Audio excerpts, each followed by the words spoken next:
ஹல்லேலூயா, ஹல்லேலூயா. சிரிச்ச முகத்தோட சந்தோஷமா ஒரு அலையிலே சொல்லாமா? இல்லை, யாருமே சிரிக்கல. சிரிச்ச முகத்தோட, நான் சொன்னது சிரிச்ச முகத்தோட. ஏன்னா கர்த்தருடைய வீட்டில் எப்பொழுதுமே சந்தோஷமும் ஆனந்தமும் களிப்பும் அன்பும் சமாதானமும் நிறைந்திருக்கிற குடும்பமாக நம்ம காணப்பட்டு கொண்டிருக்கிறோம். எத்தனை பேர் சொல்றீங்க, இன்னைக்கு ஆண்டவர் என்னோட பேசணும், தேவன் என்னோடு இடைப்பட வேண்டும், பரிசுத்த ஆவியானவருடைய ஆளுகை என்னுடைய வாழ்க்கையில காணப்படணும். ஹல்லேலூயா.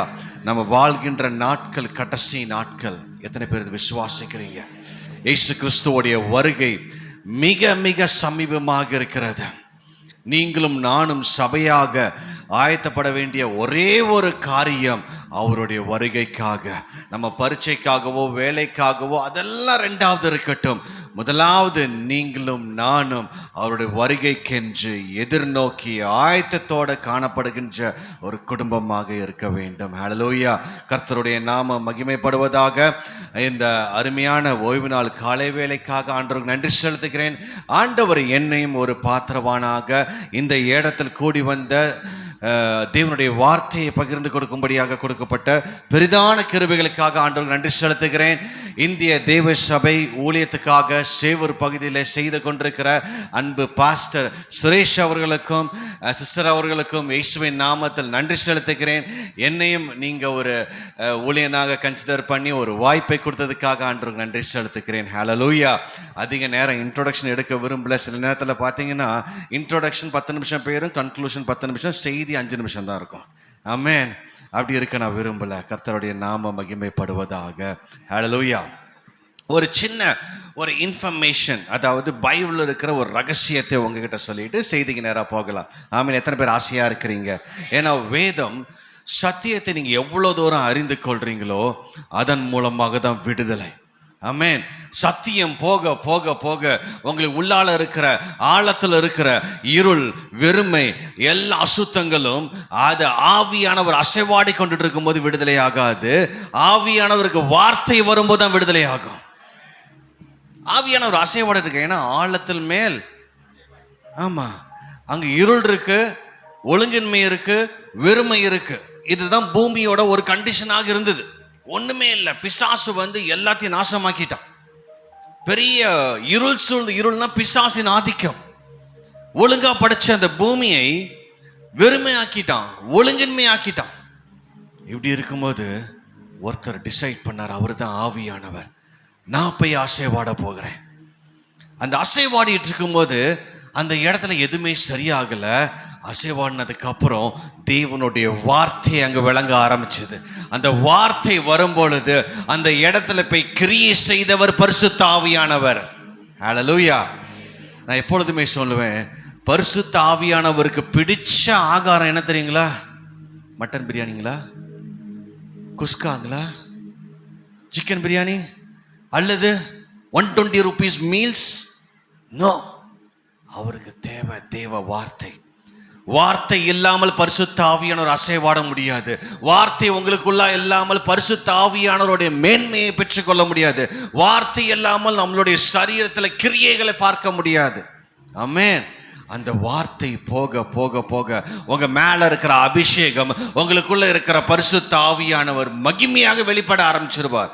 எங்கெங்கெல்லாம் ஆயத்தப்படணுமோ அந்த இடத்துல தேவன் உங்களை ஆயத்தப்பட ஆரம்பிச்சிருவார். இயேசு கிறிஸ்துவோடைய 4 விதமான வெளிப்பாடுகளை குறித்து உங்களுக்கு நான் பகிர்ந்து கொண்டு இன்னைக்கு நான் செய்திக்கு நேராக கடக்க விரும்புகிறேன். இயேசு கிறிஸ்து 2000 வருஷத்துக்கு முன்னாடி இந்த பூமிக்கு மனிதனாக மாம்சத்தில் தோன்றினார். அதுக்கு முன்னாடியே அவர் இருக்கிறார். ஹல்லேலூயா. வேதத்துல முதலாவது வசனத்துல நீங்க பார்த்தீங்கன்னா, ஆதியிலே தேவன் வானத்தையும் பூமியும், இது பிதாவானவர் வெளிப்படுறார். 2வது வசனத்துல பரிசுத்த ஆவியானவர் வெளிப்படுறார். 3வது வசனத்துல வெளிச்சம் உண்டாக கடவுதுங்கிறார். நான் உங்ககிட்ட ஒரு கேள்வி கேட்கிறேன். வெளிச்சம், நம்ம பார்க்கிற இந்த சூரியன், சந்திரன், நட்சத்திரங்கள், இது 4வது நாள்ல தான் படைக்கிறார். கரெக்டுங்களா? அப்ப இந்த வெளிச்சம், நம்ம பார்க்கிற வெளிச்சத்துக்கு முன்னாடி ஒரு வெளிச்சத்தை அங்க இன்ட்ரோடியூஸ் பண்றார். ஏன்னா தேவனுக்கு நல்லாவே தெரியும் இந்த ஜனங்கள் பாவத்தில் விழுந்து போவாங்க, இருளின் ஆதிக்கத்தில் மாட்டிடுவாங்க. அந்த இருளின் ஆதிக்கத்தை நீக்கிறதுக்காக உலகத்தின் மெய்யான ஒளியாக இயேசு கிறிஸ்துவை அந்த இடத்துல இன்ட்ரோடியூஸ் பண்றார். ஆமென். இந்த 3 பேர் மூலமாக தான் ஆரம்பமே அங்க நடக்குது. ஹல்லேலூயா. நம்ம பார்க்குற வெளிச்சம்லாம் சும்மா ஒரு லைட்டு தான், ஓகேங்களா? ஆனா நம்மளை மெய்யான ஒளிக்கு வழி நடத்துகின்ற அந்த இயேசு 4000 வருஷம் கழிச்சு மாம்சமாக ரட்சகராக இந்த பூமிக்கு வந்தார். அதான் அவருடைய முதலாவது தன்மை வெளிப்பாடு. மரித்தார், உயிர் தெழுந்தார், பரத்துக்கு ஏறி போனார். இந்த 2000 வருஷம் அவர் பரத்துக்கு ஏறி போய் 2000 வருஷம் ஆகுது. இந்த 2000 வருஷமும் பிரதான ஆசாரியராக உங்களுக்காகவும் எனக்காகவும் பரிந்து பேசிக் கொண்டிருக்கிறார். அது பேரு தான் கிருபை. இன்னைக்கு கிருபையை நிறைய பேர் தப்பாக பயன்படுத்தி கொண்டிருக்கிறார்கள். நான் பண்ண தப்புக்கு என்னைக்கோ ஆண்டவர் என்னை அடிச்சிருக்கணும், என்னைக்கும் அவருடைய கோபாக்கினி என் மேல வந்து விழுந்திருக்கணும். அந்த கோபாக்கினி வர நேரத்துல இயேசு முன்னாடி போய் நின்று வரான். ஐயோ அழிச்சிடாதீங்க ஆண்டவரே ப்ளீஸ், அந்த மரத்தை நான் கனி கொடுக்கும்படியாக எப்படியாவது வாய்க்காலை வெட்டி அதை சீர்படுத்தி செம்மைப்படுத்தி அடுத்த வருஷம் கனி கொடுத்துருவேன். ஆனா நம்ம கொடுக்குறோமா? திருப்பி அடுத்த வருஷம் ஆண்டவர் பார்ப்பாரு, என்ன இந்த மரம் இவ்வளவு பெருசு வளர்ந்துருக்கு, கனி கொடுக்கலையே, அழிச்சிடலாமான்னு ஒரு கமெண்ட் வரும்போது திருப்பி போய் நிற்பார். அதுதாங்க கிருபை, அதுதாங்க கிருபை. ஒவ்வொரு நாளும் நம்மளை பாதுகாக்கின்றது. உங்களுக்காகவும் எனக்காகவும் பரிந்து பேசிக்கொண்ட பிரதான ஆசாரியராக இயேசு கிறிஸ்து. அவர் மட்டும் பேசலின்னு இன்னைக்கு நம்மளாம் உட்கார்ந்து இருக்க முடியாது. என்னைக்கோ அழிஞ்சிருப்போம். நம்ம நினைக்கிறோம் நம்ம பண்ற ஜெபத்தினால, நான் வேதத்தின் வாசிக்கிறதுனால, நான் சபைக்கு போறதுனால தான் பாது. நோ, இயேசுவோடைய கிருபையினால. எத்தனை பேர் சொல்ல முடியும்? பிரதான ஆசாரியராக உங்களுக்காகவும் எனக்காகவும் பரிந்து பேசிக் கொண்டிருக்கிறார்.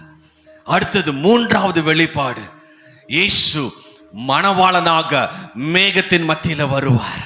எத்தனை பேர் ஆயத்தத்தோடு இருக்கிறீங்க? அதற்கு முன்னாடி தான் பரிசுத்த ஆவியானவரை நம்ம அனுப்பி சபைக்குள்ளாக, சபைன்னு சொல்லும் பொழுது ஒவ்வொருத்தரும் நம்மளை தேவாலயமாக மாற்றி நமக்குள்ளாக வந்து வாசம் செய்து பரிசுத்த ஆவியானவர் என்ன செய்வார்னா ஒவ்வொருத்தரையும் மணவாட்டிகளாக மாற்றுகின்ற வேலை பரிசுத்த ஆவியானவர். அநேக நேரத்தில் நம்ம வந்து சபை ஆரம்பிக்கும் போது மட்டும் அப்படியே லைட்டாக கையை தட்டி அந்நிய பாஷை நிரம்பிட்டு அப்படியே போயிடுறோம். அதுக்கு மட்டும் கிடையாது, அது ஒரு குழந்தையின் பருவம். ஆமென். ஒவ்வொரு நாளும் நம்ம அபிஷேகத்தில் நிறைந்து பரிசுத்த ஆவியானவருடைய ஆளுகையில் நம்ம நிரம்பி எனக்குள்ளாக அந்த அலங்கரிக்கப்பட்டிருக்க வேண்டும். எதனால? நம்ம ஒவ்வொரு மணவாட்டின்னு சொல்லும்போது நிறைய பேருக்கு புரியாது, கல்யாண பெண்ணுன்னு சொன்னாதான் புரியும். ஆமென். நல்லா அலங்கரிப்போம். இன்னைக்கெல்லாம் பார்த்தீங்கன்னா அப்படியே மேக்கப் போட்டு, ஃபவுண்டேஷன் போட்டு, ஃபர்ஸ்ட் கோட்டிங், செகண்ட் கோட்டிங், அந்த அடையாளத்தையே மாத்திடுறாங்க. ஐயா, அந்த வெளியரங்கமான அடையாளம் கிடையாது. உள்ளால தேவன் விரும்புகிற ஒரு அலங்காரம், தேவன் விரும்புகிற ஒரு ஆவியின் கனிகள், தேவன் விரும்புகிற தேவனுடைய சித்தத்தை செய்து முடிக்கிற காரியங்கள், அவருடைய அழைப்பை பெற்றுக்கொண்டு தேவனுடைய ராஜ்யத்தை சுதந்திரித்துக் கொண்டு அநேக ஆத்துமாக்களை சம்பாதிக்கின்ற திட்டத்தை ஒவ்வொருத்தருக்கும் கொடுத்திருக்கிறார். ஆமென். இதை நீங்க உண்மையா செய்து முடிக்கும் பொழுதுதான் இந்த மணவாட்டின் ஸ்தானத்தை நம்மள அறிந்து கொள்வோம். ஹல்லேலூயா. இயேசு கிறிஸ்து மேகத்தின் மத்தியில வரும்பொழுது எனக்குள்ள இருக்கிற இந்த பரிசுத்த ஆவியானவர் என்னுடைய கரத்தை பிடித்து கொண்டு இயேசுவோட சேர்த்து விடுவார், மணவாளனோட. நம்ம ஊர் கல்யாணத்துலலாம் அந்த பெண்ணை தகப்பனோ அல்லது தாய் மாமனோ பிடிச்சு கொடுப்பாங்க, கரெக்டுங்களா? இன்னைக்கெல்லாம் பார்த்தா யார் பிடிச்சு கூட அவங்களே பிடிச்சு ஓடிடுறாங்க பிரதர். ஆமென். அப்போ எங்க ஊர்ல இன்னும் பிடிச்சு கொடுப்பாங்க. அந்த பிடிச்சு கொடுக்கிற வேலை தான் பரிசுத்த ஆவியானவர். அதுக்கு ஃபர்ஸ்ட் குவாலிட்டி மணவாட்டிகளாக நாம் மாறி இருக்கணும். மணவாட்டியாக மாறாம அவரால் பிடிச்சுக்கணும். மணவாளன் ரெடியா இருக்கிறார், அவர் 2000 வருஷமாவே ரெடியா இருக்கிறார். மேகத்தின் மத்தியில மணவாளனமாக வரும் பொழுது மணவாட்டி ஆகிய சபை ரெடியாக இருக்கணும். ஹல்லேலூயா. வந்ததுக்கு அப்புறம் அப்படியே நம்மளை மேகத்தின் மத்தியில் எடுத்துட்டு போயிடுவார். இதோ முதலாவது கிறிஸ்துவுக்குள் மரித்தவர்கள் எழும்புவார்கள், கல்லறைகள் திறக்கும். ஆமென். பின்பு உயிரோடு இருக்கிற நாமும் மேகத்தின் மத்தியில ஒரு ஆகாயம் நம்மளை பற்றி கொள்ளும். இயேசு அப்படியே கொண்டு போய் 7 வருஷம் கல்யாண விருந்தான். ஆசையா இருக்குங்களா? நமக்கெல்லாம் ஒருவேளை சாப்பாடே போதும் கல்யாண விருந்து. இப்பெல்லாம் பிரியாணி பார்த்தாலே பயந்து ஓடுற ஆளு நான். ஆமென். 7 வருஷம் கல்யாண விருந்து, பயங்கர கொண்டாட்டம். அதே நேரத்தில் 7 வருஷம் இந்த பூமியில உபத்திரம், அந்தி கிறிஸ்துவோடைய ஆட்சி, தேவனுடைய கோபாக்கினி. அந்த நேரத்தில் சபையும் இயேசுவும் மணவாளனும் மணவாட்டியும் சேர்ந்த ஒரு கல்யாண விருந்துல இருப்போம். அப்பந்தான் விருந்து முடிச்சுட்டு கை கழுவலான்னு சொல்லி நேரத்தில் இயேசு அனௌன்ஸ் பண்ணுவாரு, எல்லாரும் வாங்க திரும்பி போகலாம். என்னுடைய 1000 வருஷம் அரசாட்சிக்கு உங்களையும் சேர்த்து கூட்டிட்டு போறேன்னு சொல்லிட்டு இயேசு வெள்ளை குதிரையில முன்னாடி போவார். பின்னாடி சபை அவருக்கு பின்னாடி சேர்ந்து வரும். இயேசு ராஜாவாக ஒலிவ மலையில தன்னுடைய காலை பதிப்பார். எசேக்கியேல் கடைசி 10 அதிகாரத்துல போட்டிருக்கிறபடி எந்த வழியில எப்படி எந்த அலங்காரத்தின் வாசல் வழியாக தேவனுடைய சிங்காசனத்துல எருசலேம்ல நாட்டப்பட்டிருக்கிறோம், அங்க போய் உட்காருவார் ராஜாவாக. ஐயா, இந்த பூமியில் இருக்கிற எந்த ராஜ்யமும் செல்லாது. ஆமென். ஏசாயா தீர்க்கதரிசியாக சொன்னார், நமக்கு ஒரு பாலகன் பிறப்பார், நமக்கு ஒரு குமாரன் கொடுக்க. இது முதலாவது வருகை. கர்த்தர் துவம் அவர் தோளின் மேல் இருக்கும். அதான் கவர்மெண்ட். துவம்னா கர்த்தர், துவம்னா government. The government shall be upon his shoulder. அதெல்லாம் 2ஆம் வருகை. இந்த ராஜ்யம் இந்த பூமியில 1000 வருஷம் ஒருத்தர் ஆளுகை செய்வார். இது யாருக்கு வெளிப்படுத்தினார்னா, நேபுகாத்நேசருக்கு அப்பமே வெளிப்படுத்துறார். மனுஷனால் உருவாக்கப்படாத ஒரு கல் எல்லா ராஜ்யங்களையும் அழித்து நிரந்தரமாக ஒரு ராஜ்யத்தை ஸ்தாபிப்பார். ஆமென். இயேசு ராஜாவாக இருப்பார். உங்களையும் என்னையும், அதாவது மணவாட்டிகளாக போன அந்த 7 வருஷம் விருந்து முடிச்சுட்டு திரும்பி வரவங்களை ராஜாக்களாகவும் ஆசாரியர்களாகவும் மாற்றி உங்களை அலங்கரிக்க வைப்பார். ஒவ்வொருத்தருக்கும் கொடுப்பாருங்க. நீங்க சீஃப் மினிஸ்டரா இருப்பீங்க, கோயம்புத்தூருக்கு, தமிழ்நாட்டுக்கு. ஹல்லேலூயா. இது பேர் தான் ராஜ்யத்தின் சுவிசேஷம். 2 விதமான சுவிசேஷம் இருக்கு. ஒன்னு ரட்சிப்பின் சுவிசேஷம். அது சபைக்கு வெளியில இயேசுவை ஏற்றுக்கொள்றதுக்கு முன்னாடி யாரோ ஒருத்தர் வசனத்தை சொல்லுவாங்க, தேவனுடைய வார்த்தையின் மூலமாக ரட்சிக்கப்பட்டு உள்ளால வந்திருப்போம். உள்ளால வந்ததுக்கு அப்புறம் நாம ஆயத்தப்பட வேண்டியது அவருடைய ராஜ்யத்துக்காக, உலகத்துக்காக அல்ல.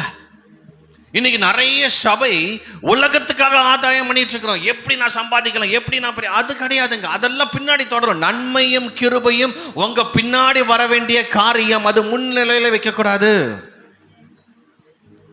நீங்க நிறைய நேரத்தில் இயேசுவை எதுக்கு தேடுறீங்க? எனக்கு அப்பதாங்க ஆசீர்வாதம் வரும் அப்படின்னா இயேசுவை தேடல, ஆசீர்வாதத்தை தேடுறீங்க. ஐயா, இயேசுவை நீங்க முழுமையாக